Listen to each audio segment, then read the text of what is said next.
There are signs of an election everywhere you look. But as Tasmanians prepare to go to the polls for the third time in 6 years, I want to know, are we sick of it? How much are we actually taking in? Let's find out. Do you know who this man is? No idea. Never seen him? Never. No. No. Have you ever seen him before? No. Is he the Premier of Tasmania? Jeremy Rockland? What if I said he was a politician? Then I'd say Jeremy Rockcliffe. No. Okay, what about this person? No. Never seen them? Maybe once on a billboard. No. She's the Labor leader. Williams? Rebecca White? What about this person? Oh, is that like Louise something? I know her face. And Yes. It's Rosalie Woodruff. Do you know which party? Liberal? No. No idea? Okay. No. Yeah, Greens lady. Yep. Name? Don't know. He's the Premier of Tasmania. Oh no! What do you look for in a leader? Someone who listens, strong empathy. Someone who actually carries out through what they say they're going to do. According to an Australia-wide survey at the last federal election, it turns out Tasmanians aren't the only ones feeling uninspired. Only 30% of us said they expressed trust in those in government, and a majority thought that government was run for a few big interests.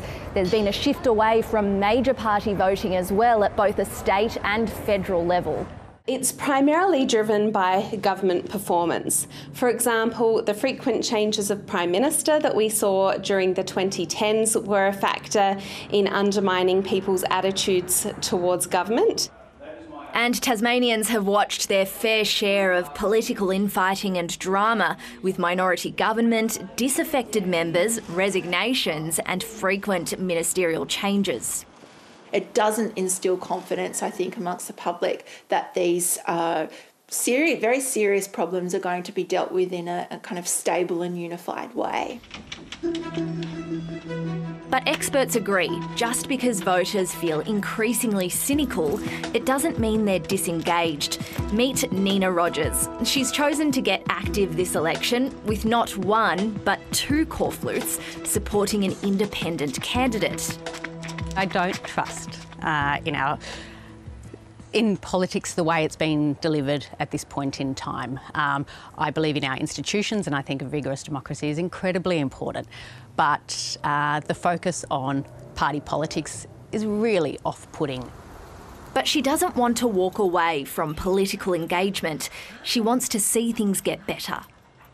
It's not about a lack of concern or a disinterest, but rather a cynicism about, well, can you trust government to deliver what they say they will? How will they do that? There's hope this time around that a diverse field of candidates from outside the major parties might create a bit more interest. My hunch is that the independents and the micro parties really have the potential to re-engage more Tasmanians, to offer them something more beyond the major parties. Our leaders aren't as enthusiastic about that. No, what I'm hearing from the community is they want strong plans and they want a very clear actions on their concerns. We have a 2030 strong plan for Tasmania's future. And I know that my job and our Labor team's job between now and the 23rd of March is to convince people that if they want to change the government, they need to vote Labor. In any case, let's be honest, we can't really afford not to pay attention.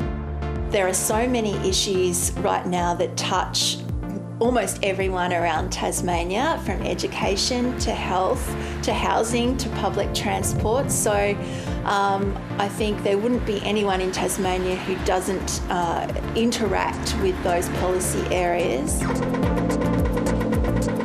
What do you hope for at the end of this election? That they can just go, oh, we have to actually talk to each other. We're not going to get a full majority where we get to do everything we want. We have to work together for betterment of Tasmanians. I'm definitely hoping for long-lasting change, not just a quick fix. Modest requests from those who are really in charge. Alexandra Alvaro, ABC News.